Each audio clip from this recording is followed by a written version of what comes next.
साल था 1978। इलाहाबाद की एक शांत दोपहर में हरिशंकर जी के घर की घड़ी भी जैसे सुस्ता रही थी, पर उनके दिल में एक तूफान उठने वाला था। उनके हाथ में उनके होने वाले दामाद विनोद का भेजा एक खत था। खत पढ़ते पढ़ते उनके चेहरे का रंग बदल रहा था। उनकी भवें तन गईं और सोने के फ्रेम वाली ऐनक नाक पर फिसल आई। खत में सामान की एक लंबी लिस्ट थी और सबसे ऊपर मोटे भद्दे अक्षरों में लिखा था, हमारी मांगे। ये दो शब्द हरिशंकर जी के स्वाभिमान पर हथौड़े की तरह पड़े। वो एक रिटायर्ड हेडमास्टर थे, जिन्होंने अपनी पूरी जिंदगी उसूलों पर बिताई थी। उनके लिए बेटी का रिश्ता व्यापार नहीं, दो परिवारों का मिलन था। उन्होंने गुस्से से खत को मेज पर पटक दिया। उनकी उंगलियां कांप रही थी। आवाज इतनी तेज थी कि आंगन में बैठी उनकी पत्नी भी चौंक गई। घर की खुशनुमा हवा में जैसे किसी ने जहर घोल दिया था। बाहर आंगन में इस आने वाले तूफान से बेखबर सुमन अपनी माँ के साथ बैठी शादी के जोड़े का कपड़ा चुन रही थी। उसके चेहरे पर एक अलग ही चमक थी। वो हिंदी साहित्य में M.A. थी, एक समझदार और सुलझी हुई लड़की, जिसने विनोद को उसके सीधे सादे स्वभाव और ईमानदारी के लिए पसंद किया था। वो अपनी माँ को बता रही थी कि कैसे विनोद ने उसे पहली मुलाकात में ही कह दिया था कि उसे बनावटी बातें करनी नहीं आती, पर वो उसका ख्याल पूरी शिद्दत से रखेगा। सुमन के लिए यही सबसे बड़ी दौलत थी। हवा में चमेली के फूलों की महक थी और पास में रखे कूलर की धीमी घरघराहट एक सुकून भरा संगीत बना रही थी। सुमन अपनी ही दुनिया में खोई हुई थी, एक ऐसी दुनिया जिसे उसने और विनोद ने साथ मिलकर बसाने का सपना देखा था। उसे क्या पता था कि उसके बाबूजी के कमरे में उसका वही सपना टूटकर बिखरने की कगार पर था। हरिशंकर जी गुस्से में पैर पटकते हुए आंगन में आए। उनकी नजर सुमन पर पड़ी, जो अब भी मुस्कुरा रही थी। उनका दिल बैठ गया। उन्होंने वो खत सुमन की तरफ ऐसे बढ़ाया जैसे वो कोई जहरीला सांप हो। पढ़ो इसे, पढ़ो अपने होने वाले पति के खानदान के कारनामे। उनकी आवाज में गुस्सा कम, एक गहरी चोट थी। सुमन ने चौंक कर खत हाथ में लिया। हमारी मांगे, ये शब्द पढ़कर उसकी आंखों में एक पल को हैरानी आई, फिर यकीन न करने वाला भाव। नीचे लिस्ट थी 1000 मिट्टी के कुल्हड़, 5 बड़े पतीले, 20 किलो देसी घी, एक तंबू। लिस्ट बढ़ती जा रही थी। हरिशंकर जी ने कठोर आवाज में फैसला सुना दिया, ये शादी नहीं होगी। मैं अपनी बेटी का सौदा नहीं करूंगा। मेरी इज्जत बिकाऊ नहीं है। सुमन का चेहरा सफेद पड़ गया। उसने कांपती हुई आवाज में कहा, नहीं बाबूजी, कोई गलती हुई है। विनोद ऐसे नहीं, आप जानते हैं। घर में एक अजीब सा सन्नाटा पसर गया था। वो घर जो कल तक शादी की शहनाइयों के सपनों से गूंज रहा था, आज वहाँ खामोशी की दीवारें खड़ी हो गई थी। सुमन ने हार नहीं मानी। उसे अपने प्यार और अपनी परख पर पूरा भरोसा था। वो दौड़कर लिविंग रूम में रखे काले रंग के रोटरी फोन के पास गई। उसे विनोद से बात करनी थी। इस बेतुके मजाक की असलियत जाननी थी। उसने कांपते हाथों से नंबर घुमाया, पर फोन में कोई आवाज नहीं थी, सिर्फ एक खामोश सन्नाटा। उसने फिर कोशिश की, फिर से, पर लाइन डेड थी। ये 70 का दशक था, जहां फोन का न चलना एक आम बात थी, पर आज ये खामोशी सुमन को अपनी हार जैसी लग रही थी।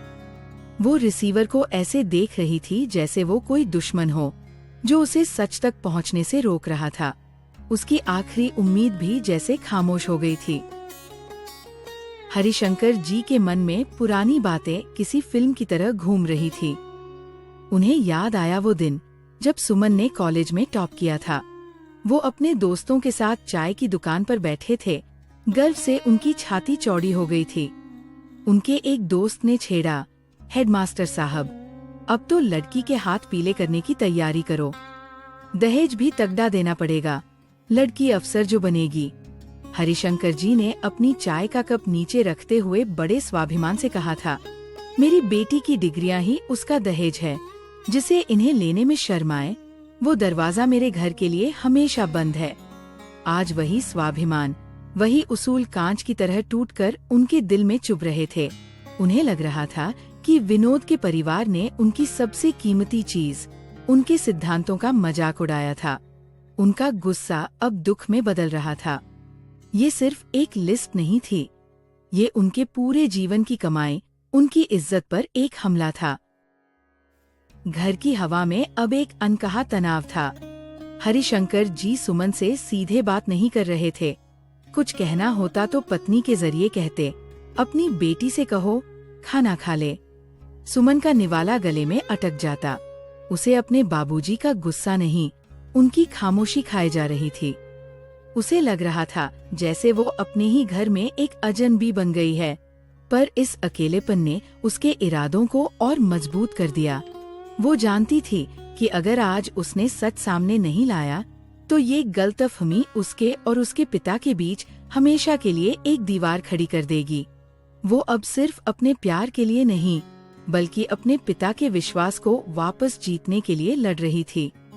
वो विनोद को गलत साबित नहीं होने दे सकती थी, क्योंकि विनोद को चुनना उसका अपना फैसला था और वो अपना फैसला गलत साबित नहीं होने दे सकती थी।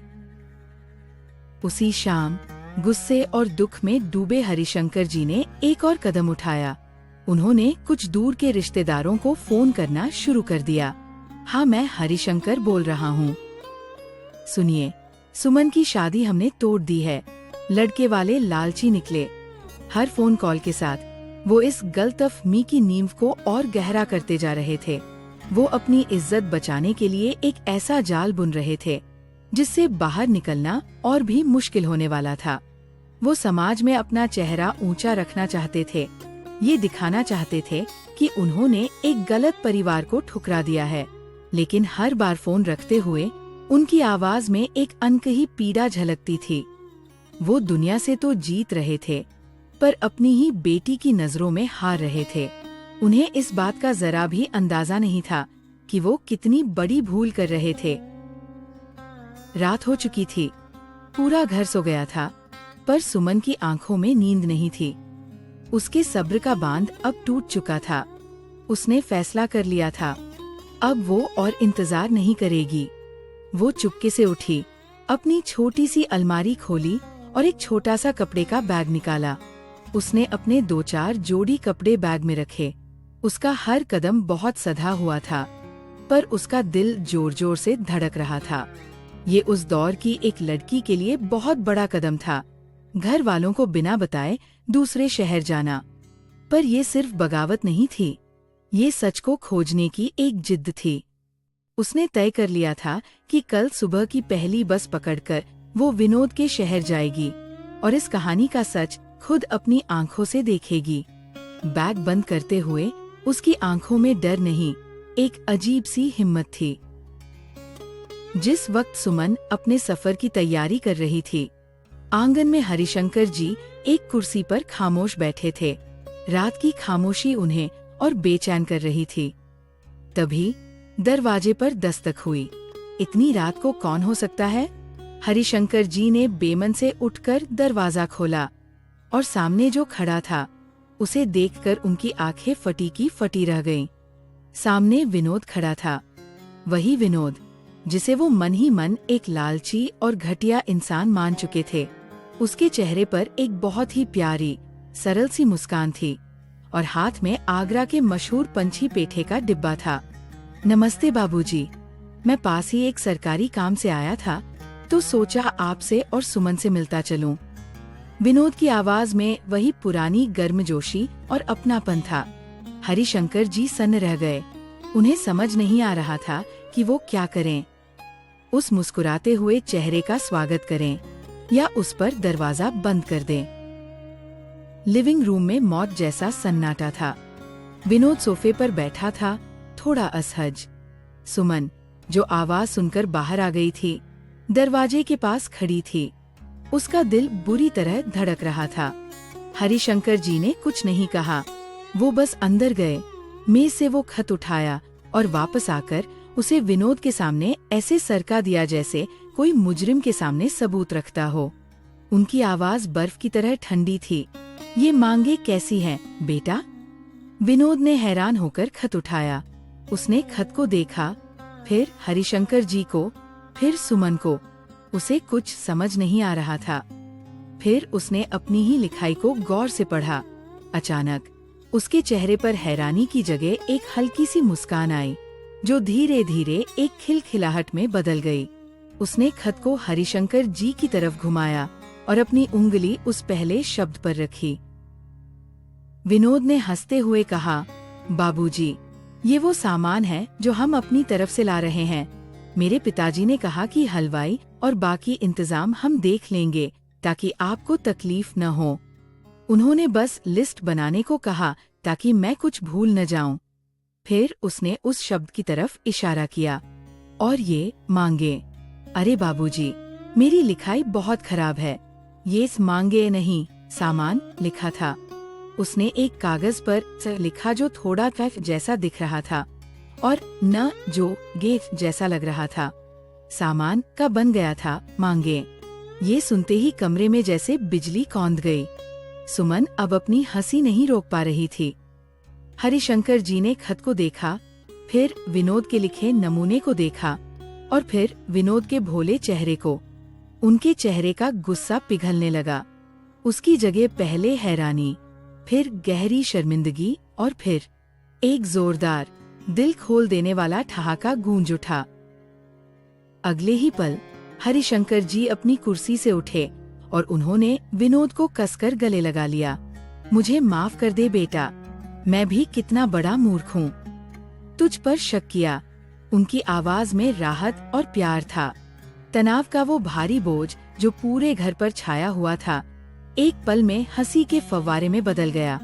सुमन दौड़कर अपने बाबूजी के पास आई। हरिशंकर जी ने एक हाथ से विनोद को और दूसरे से सुमन को पकड़ रखा था। उन्होंने अपनी बेटी की आंखों में देखा, जिनमें गर्व और माफी दोनों थे।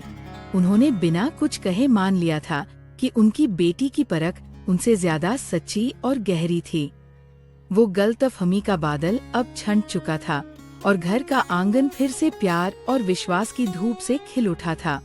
रिश्ता टूटा नहीं था, बल्कि इस छोटी सी भूल से और भी मजबूत हो गया था। तो दोस्तों, ये थी आज की कहानी। अगर आपको ऐसी कहानियाँ पसंद आती है तो कृपया वीडियो को लाइक करें और हमारे चैनल को सब्सक्राइब करें।